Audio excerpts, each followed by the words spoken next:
하나님의 말씀은 정답의 미학입니다. 정답의 미학.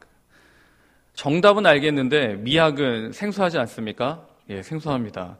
제가 한 6, 7년 전에 저기 관악산에 있는 학교를 다니는 청년한테 물어본 적이 있습니다. 미학이 무엇인가? 그 질문에 간단하게 설명하겠다라고 저한테 이렇게 설명을 해줬습니다. 그러나 저의 짧은 식견으로는 이해하지 못했습니다. 계속 제가 이해하지 못하니까 이 청년이 이렇게 이야기했습니다. 그냥 아름다운 것을 찾는 학문이라고 답을 주었습니다. 이게 정확한 건지 아니면 너무 이해를 못해서 그냥 이렇게 말한 건지 모르겠지만 제가 이해한 미학은 아름다움입니다. 완성도가 높은 아름다움이 무엇인지를 분별하는 게 미학이라고 생각합니다. 정답의 미학. 말인즉슨 정답은 아름답다는 겁니다.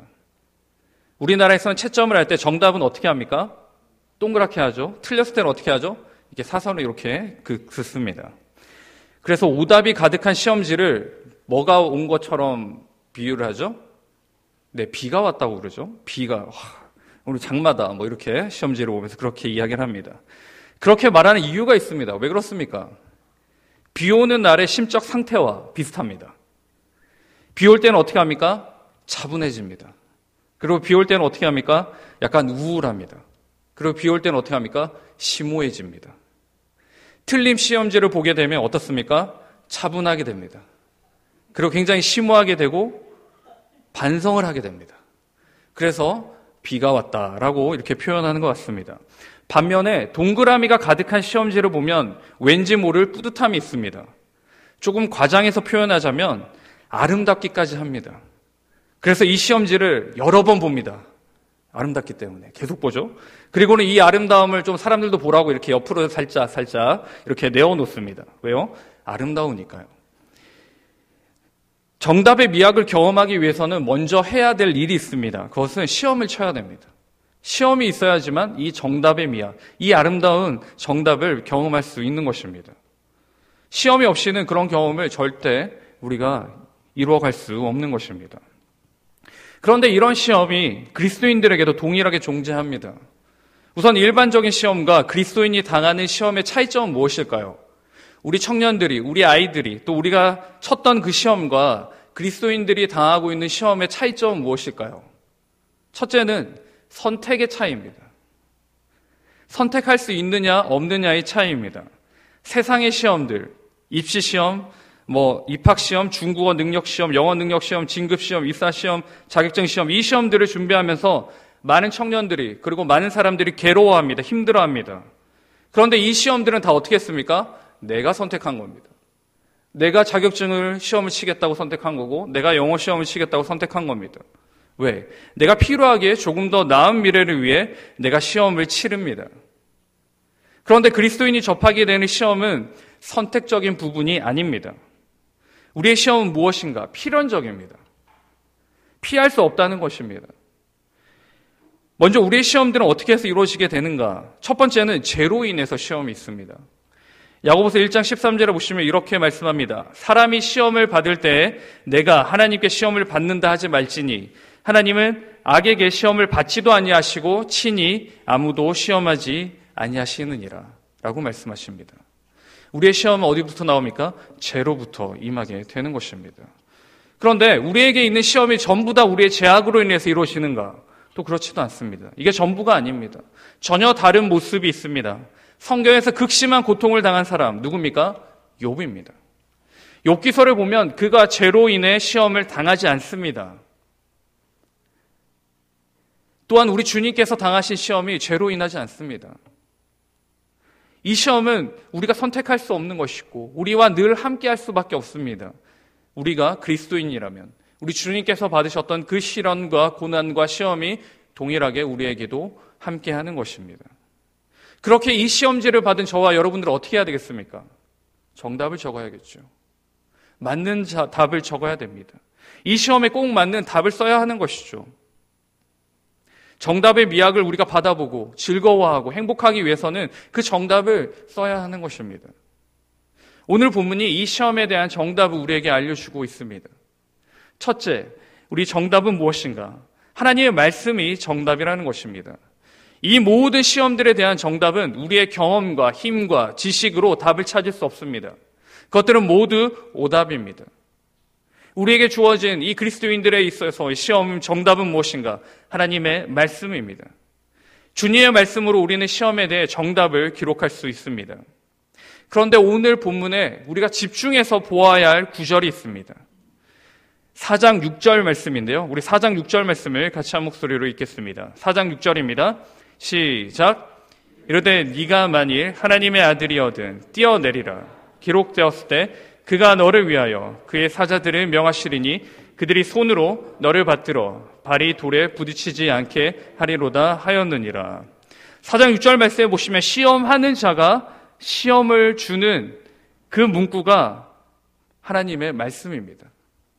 시험하는 자가 이용하는 말이 하나님의 말씀입니다. 놀랍게도 구약의 말씀을 들어서 예수 그리스도를 시험하고 있는 것입니다. 이 구절은 시편 91편 11절 말씀을 그가 인용합니다. 시편 91편 11절에 이렇게 기록되어 있습니다. 그가 너를 위하여 그의 천사들을 명령하사 내 모든 길에서 너를 지키게 하심이라. 그들이 그들의 손으로 너를 붙들어 발이 돌에 부딪히지 아니하게 하리로다. 이 말씀을 인용하는 것입니다. 놀랍지 않습니까? 시험을 하는 자가 사탄이 하나님의 말씀을 들어서 시험하고 있는 것입니다. 시편 말씀으로 보면 맞는 말씀입니다. 빈틈이 없는 말씀입니다. 정확한 말씀입니다. 하나님께서는 자신의 자녀들을 지켜주십니다. 그리고 인도해 주시고 보호해 주십니다. 맞는 말씀입니다. 그런데 사탄이 말씀을 인용한 그 의도는 전혀 다른 의도입니다. 사탄이 지금 왜 이 말씀을 인용하느냐? 그것은 네 스스로 어려운 일을 한번 해봐라. 네가 스스로 어렵게 일을 만들어 놓고 하나님이 구하는지 안 구하는지 한번 보자. 이러는 것이죠. 우리가 알기로 하나님은 자비로운 분이십니다. 그렇게 그의 백성과 자녀들을 보호하시고 인도해 주시고 역사해 주십니다. 그런데 내 마음대로 내가 원하는 대로 마음껏 살면서 하나님 구해보세요. 하나님 나를 구해주세요. 이렇게 요구하는 건 자비로우신 하나님에도 불구하고 이것은 하나님의 노여움과 진노로 우리에게 응답해 주시는 것입니다. 무엇입니까? 우리 앞에 놓여있는 시험들 앞에 우리는 말씀으로 답해야 합니다. 그런데 조심해야 될 것이 있습니다. 무엇입니까? 같은 말씀을 가지고도 다르게 이해할 수 있는 것이죠. 같은 말씀을 가지고 내 마음대로 적용하고 이해하면 안 되는 것입니다. 생명의 말씀을 바르게 알아야 합니다. 시험을 하는 자들도 동일하게 하나님의 말씀을 알고 있습니다. 그리고 그것을 우리에게 던져줍니다. 그렇게 우리는 더욱더 어떻게 해야 됩니까? 말씀에 귀를 기울이고 제대로 된 말씀을 알기 위해 최선을 다해야 합니다. 우리가 그냥 겉핥기식으로 알게 되면 넘어가는 것이죠. 시편에 그런 말씀이 있구나. 그렇게 가는 것입니다. 진리든 하나님의 말씀 없이 우리는 시험을 치를 수 없습니다. 살아있는 하나님의 말씀을 제대로 알지 못하면 우리는 정답의 미학이 아니라 오답의 어둠 속에 갇혀 살 수밖에 없습니다. 성도 여러분, 지금은 어느 때보다도 말씀의 홍수의 시대를 살아갑니다. 너무 쉽고 간단하게 다양하고 많은 설교를 들을 수 있습니다. 그런데 우리는 이 홍수 가운데 하나님의 말씀을 잘 구별해야 합니다. 어떻게 구별할 수 있습니까? 우리가 열심히 말씀을 묵상하는 수밖에 없습니다. 우리가 열심히 성경을 공부하는 수밖에 없습니다. 우리가 열심히 탐구하는 수밖에 없습니다. 그리고 궁금하고 답답한 그것들을 목사님께 질문하고 같이 말씀을 살펴보므로 우리의 눈을 뜨게 해야 하는 것이죠. 진리의 기본을 쌓아야 하는 것입니다. 그리고는 삶으로 말씀을 이루어 가야 합니다. 이것이 우리에게 주어진 시험의 정답이 됩니다. 사랑하는 성도 여러분, 우리 시험에 대해 말씀이라는 답으로 채우시기 바랍니다. 그냥 말씀이 아닌 하나님의 진리된 말씀, 그 은혜의 말씀을 우리 앞에 놓여있는, 우리가 가지고 있는 이 시험지에 꼭 쓸 수 있기를 간절히 축원드립니다. 아멘. 두 번째로는 무엇인가? 우리의 시험 앞에 있는 정답은 본분을 아는 것입니다. 본분. 옛말에 분수에 맞게 살아야 한다는 말이 있습니다. 그리고 분수에 넘치는 일들을 하거나 몸에 맞지 않는 옷을 입게 되면 불편합니다. 굉장히 이상합니다. 구약시대 이스라엘 백성들이 이 시험에서 실패합니다. 이스라엘 백성들의 본분은 무엇이었습니까? 그들은 하나님의 백성이었습니다. 그들은 애굽 땅에서 10가지 재앙을 경험했습니다. 그 중에서 네 번째 파리 재앙부터는 이스라엘 백성들이 거주하는 고센 땅에는 임하지 않았습니다. 놀라운 역사 아닙니까? 성도 여러분, 애굽 땅에 임한 이 재앙은 무엇을 말하고 있는지 아십니까? 그 당시 애굽 땅에서 믿고 경배하던 우상들에 대한 하나님의 저주였습니다. 그들이 믿고 있는 우상은 아무것도 아니라는 것이죠. 그들이 믿고 있는 우상은 아무런 힘과 능력도 그냥 아무 무가치하다는 것입니다. 이걸 통해 하나님께서 이스라엘 백성들에게 주시는 메시지가 분명합니다. 그리고 그들에게 본분을 분명하게 가르쳤습니다. 다른 잡신들이 아닌 다른 우상들을 섬기지 말고 오직 살아서 역사하시는 한 분이신 하나님을 바라보라는 것입니다. 여기에 대한 이스라엘 본분은 하나님 한 분만을 경배하고 예배드리는 것입니다. 그러나 시험을 하는 자들은 이것을 들어 시험합니다. 본분을 망각하게 합니다. 세상에서 가장 좋은 곳으로 우리를 유혹합니다. 또한 괜찮다라고 회유합니다. 이것도 되고 저것도 된다라고 이야기합니다. 누가 이 시험에서 실패합니까? 아담과 하와가 실패했습니다. 아담과 하와가 자신들의 본분을 망각했습니다. 자신들이 하나님이 되고 싶었습니다. 또한 많은 실패한 성경의 인물들이 본분을 망각함으로 넘어지고 시험에서 실패하게 됩니다. 오늘 본문에 동일한 본분의 시험을 가시고 우리 주님을 시험하고 있습니다. 우리 9절 말씀을 같이 읽겠습니다. 9절입니다. 시작. 이르되 만일 내게 엎드려 경배하면 이 모든 것을 내게 주리라. 이 시험에 대해 우리 주님께서는 어떻게 답하십니까? 신명기 6장 13절 15절 말씀으로 답을 대신합니다. 신명기에 이렇게 기록되어 있습니다. 내 하나님 여호와를 경외하며 그를 섬기며 그의 이름으로 맹세할 것이니라. 너는 다른 신들을 따르지 말라. 그리고 15절에 나는 질투하시는 하나님이시니라. 우리 주님께서는 주님의 사명을 아셨습니다. 주님이 감당해야 할 그 짐들을 알고 계셨습니다. 모든 것이 하나님의 계획하심에 있고 하나님의 인도하심에 따라 그의 사명이 진행된다는 것을 알고 있었던 것입니다. 또한 하이델베르크 요리 문답에서는 우리에게 이렇게 본분을 알려줍니다. 자신의 창조주 하나님을 바르게 알고 마음으로 사랑하며 영원한 복락 가운데서 그와 함께 살고 그리하여 그분께 찬양과 영광을 돌리기 위함이라 라고 말씀합니다. 우리의 본분은 오직 하나님만을 바라보고 그분께로만 유일하게 예배드리며 그분의 영광을 위해 살아가는 겁니다. 이것이 우리에게 주어진 시험의 답이 됩니다. 지금도 시험하는 자는 세상에서 이런 류의 시험을 끊임없이 우리에게 던져줍니다. 분에 넘치는 것들을 보여줍니다. 아니, 분에 없는 것들을 보여줍니다.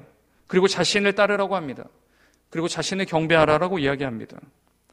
이왕이면 다홍치마라고 이것도 되고 저것도 되고 괜찮다며 달콤한 유혹을 우리에게 접근합니다. 여기에 많은 사람들이 쓰러집니다. 여기에 많은 그리스도인들이 무너집니다. 그렇게 쓰러져간 사람들은 정말 분에 넘치는 것들을 받았을까요? 그런 달콤한 유혹을 넘어가서 경배하고 하나님이 아닌 것 다른 것들을 경배하고 예배하며 나아갔을 때 그들이 정말 자신이 생각지도 못한 분에 넘치는 것들을 받게 되었을까요? 말씀해 보면 전혀 그렇지 않습니다.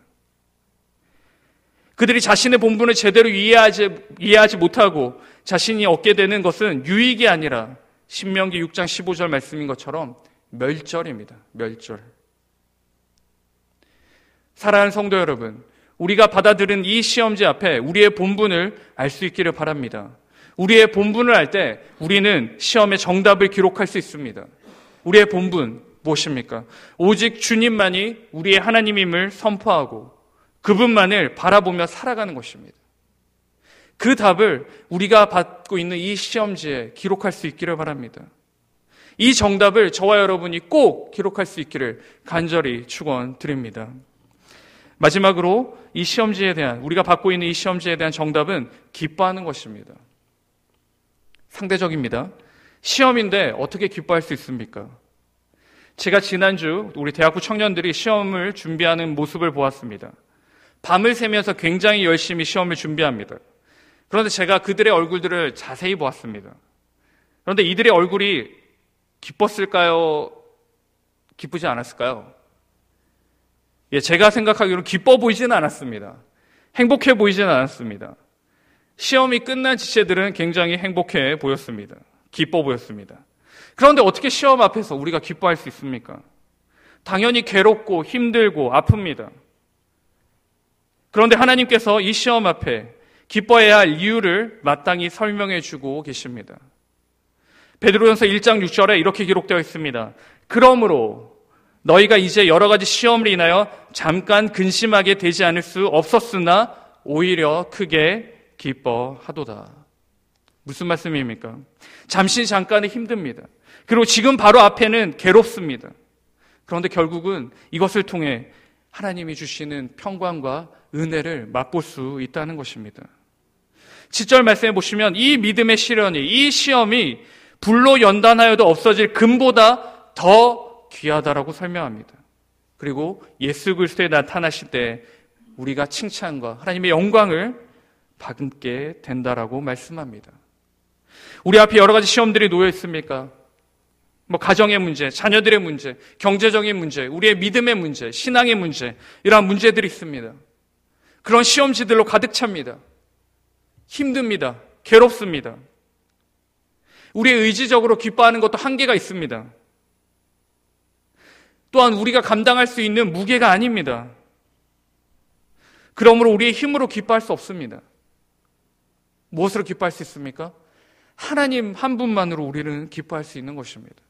하나님 주신 사랑과 하나님 주신 은혜를 우리가 기억하고 또한 부활의 소망을 간직할 때 우리는 이 시험지 앞에서 당당하게 기뻐할 수 있습니다.